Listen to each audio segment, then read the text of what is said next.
Hey everyone, so in this video we're going to carry on looking at America after World War II and have a look at how it impacted women and African Americans, okay, and whether they actually benefited from the war or not.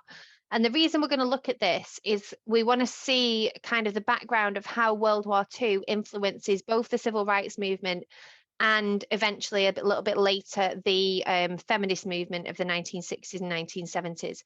So both of those movements are kind of inspired by the Second World War and how both groups in society had experienced more freedoms, more rights, more opportunities, and how they were kind of taken away from them after the Second World War and how they wanted to those to be recognized and realized.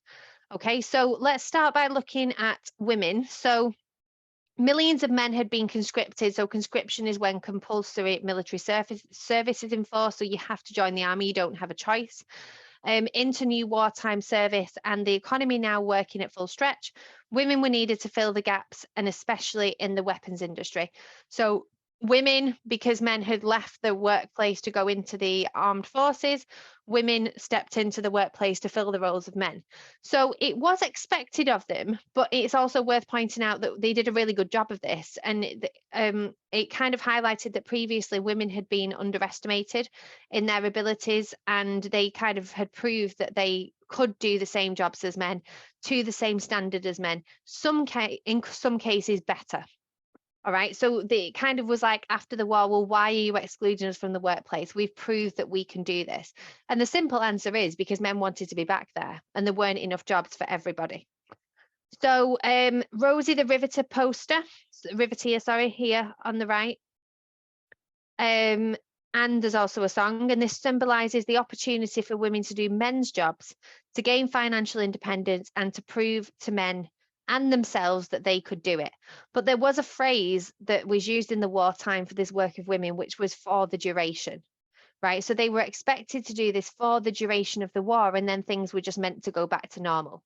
Okay. And again, that expectation is quite unrealistic when women have spent so long, because the Second World War, 6 years, it's a long time for women to step into those roles and then just to have to go back. They have this taste of independence and financial independence and personal independence away from their husbands. Okay. And some are perfectly happy to go back into the home and to carry on living in the way that they were prior to the war, but some are not satisfied with this life anymore and want to carry on. So nearly 19 million women held jobs during World War II. Mostly were already in lower paid women's work, so things like secretary work, and traded up to better paid men's work, or were returning to work having lost their jobs in the 1930s depression. Okay, because men will have been prioritized in the workforce. So some of these women had worked before, but not necessarily in this capacity with this much wage. It is worth mentioning, though, that women were still only earning 2/3 of what men would have been earning for the same job. So they aren't treated equally, even when they are the only ones doing that job. They're still experiencing prejudice there. So employers and government propaganda urge women to return to women's work after the war was won or into the home. However, this was a major step towards changing attitudes and new opportunities for women, particularly in the 1960s and 70s.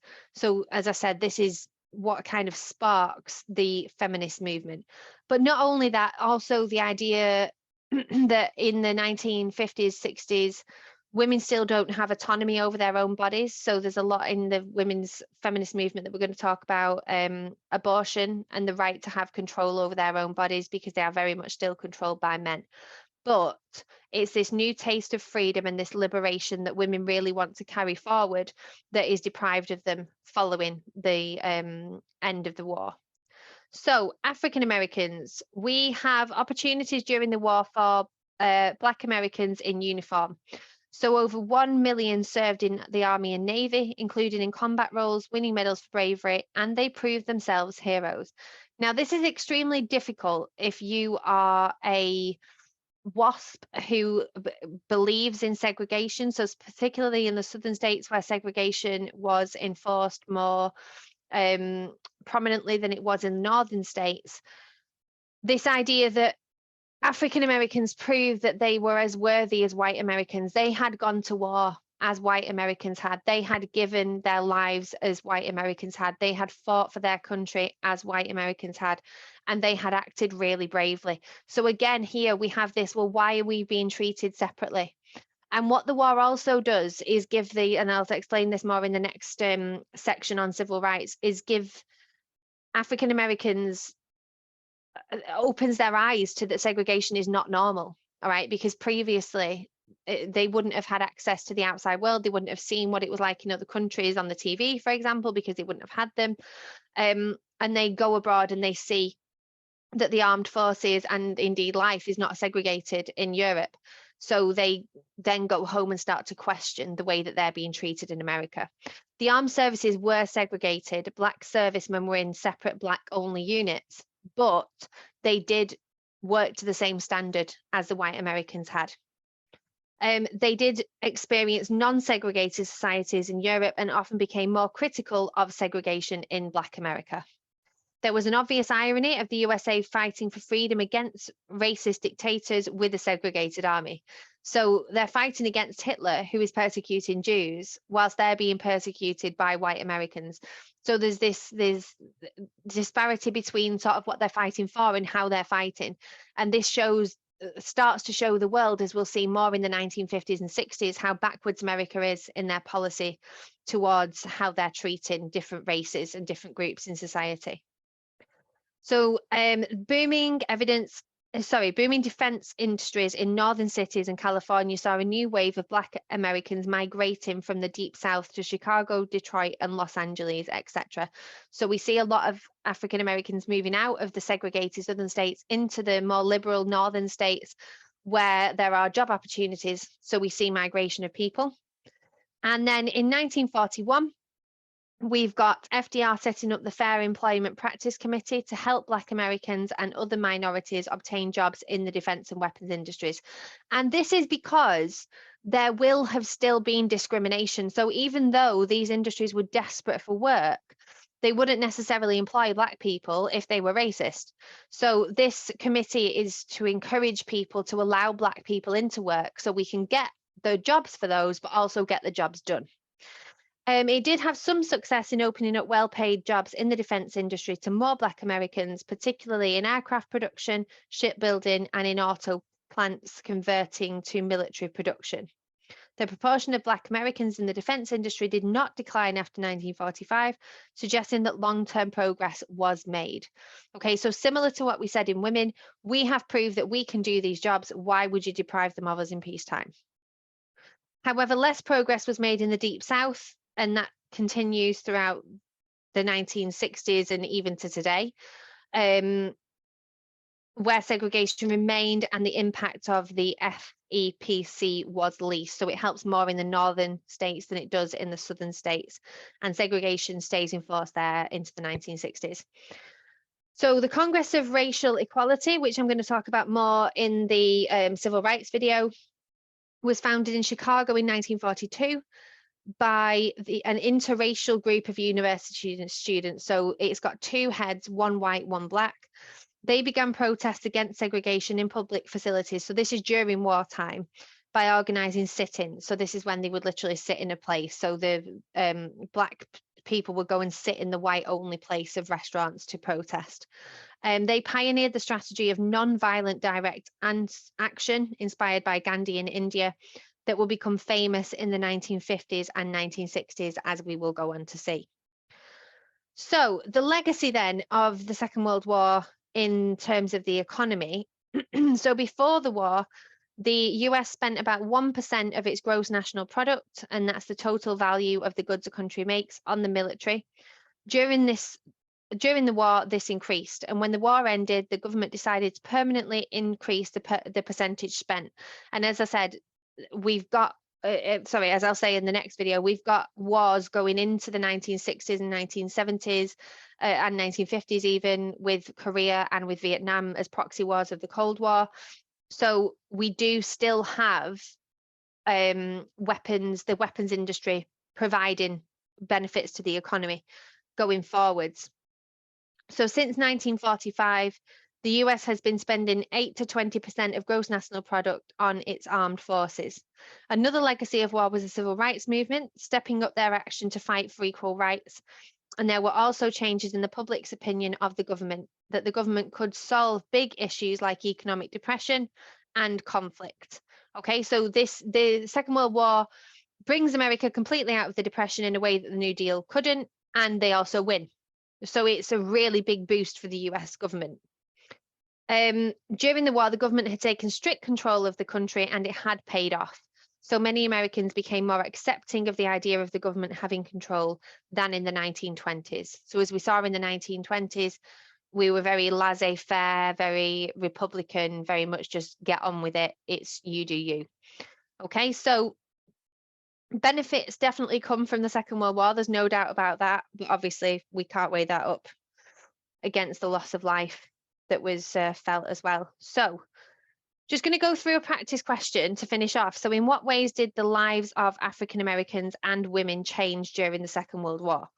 So when answering this question, and in what ways question, we need to outline what life was like before the changes took place and assess their impact. So if you were answering this question, you don't need necessarily an introduction or a conclusion for an 8-mark question. So we just have 2 paragraphs. So paragraph 1, we'll talk about women. And then in paragraph 2, we'll reference African Americans. All right, so let's think about how we start. I'm not going to write the full answer sort of as it would be. I'm just going to do bullet points for each of them. So the ways, first of all, we need to talk about the way life was for women before. So we need to say that prior to World War II, women were in the home or in women's roles, which were sort of lesser status and pay than men's. Okay, once married, women would stay in the home, right? So it was perfectly legal for a woman to be dismissed from her role if she got married, because then her responsibility was to her husband and to growing her family. So if a woman was married, she would be in the home. If a woman didn't get married, she could continue to work, but again, in lesser status and lesser paid roles than men's. So then we have during the war, so women take up the roles of men. They experience more financial and personal freedom. And they also have this new sense of life, really. But what's also important in this question is to say that not all women benefited, okay, because not all women would have been employed. So, and also they still only earned 2/3 of men's wages for the same job. Plus, this was short-term change because they were expected to return to the home or women's roles after the war. Okay, so obviously we'd change that into a full paragraph, and there you've got your one on women. So let's have a look again at African Americans. So again, we'll start with the same heading. So prior to World War II, African Americans experienced segregation, usually lived in poverty. So at this time, 56% of the African American population lived in poverty. and had sort of like load skilled jobs such as farming. Okay, however, so during World War II, they have a chance to serve in the armed forces. They also experience more employment in the weapons industry. And also we see migration from the southern states to the north, where there is less discrimination. However, again, not all benefited. So not all were employed, despite the efforts. The armed forces were still segregated, and attitudes did not change in the South, where segregation remained. And then finally, again, this is a short-term change, because after the war, they returned to their previous roles